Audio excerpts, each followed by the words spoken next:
partie a été donnée, et peut-être, disons, un tiers a été acheté en vente publique ou chez les collectionneurs directement ou en galerie.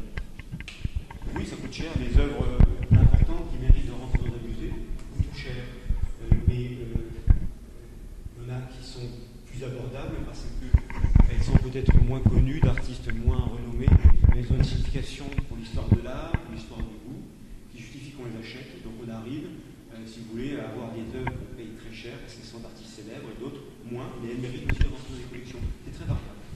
Ça va de peut-être de 10 000 euros, si vous voulez, jusqu'à 1 million, 2 millions d'euros. C'est variable, ça dépend. Alors l'argent du musée, il vient de l'agglomération de Montpellier.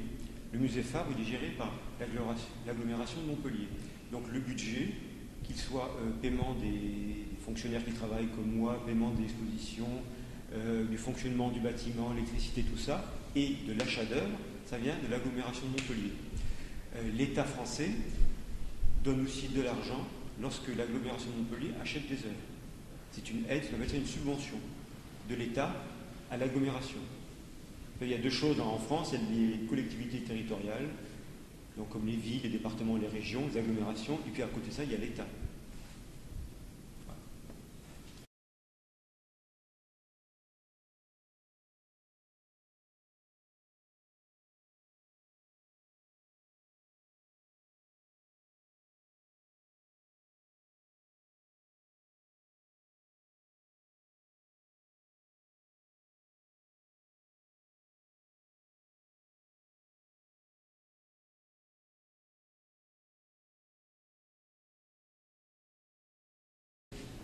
Actuellement, on a à peu près 300 000 visiteurs par an.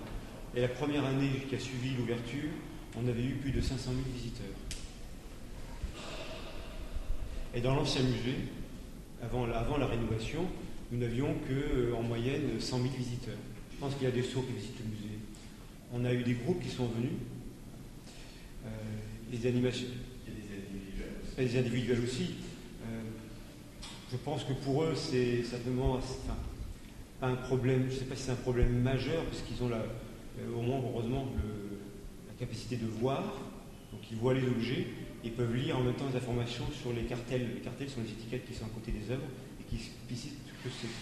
Oui, mais on ne sait pas forcément si les sourds qui ne viennent pas en groupe, on ne sait pas forcément. Je pense que oui, naturellement. En fait, il y a des démarches qui sont faites, qui ont été entamées dès avant la réouverture du musée pour connaître les besoins des usagers en situation de handicap qui avaient le souhait d'accéder aux collections et pour lesquels il fallait développer des outils spécifiques. On a fait ce travail de long terme sur presque 3 années, un travail d'échange, d'aller-retour entre le contact avec ces associations et leur vécu des collections, et on a mis au point des outils. Voilà. Par exemple, pour les personnes en situation de handicap visuel, on a fait fabriquer une maquette tactile qui nous permet de présenter le musée d'un point de vue architectural, mais aussi de recréer les conditions d'une visite autonome au sein des collections pour les handicapés visuels. Cette maquette suit le parcours de la guide et de la visite.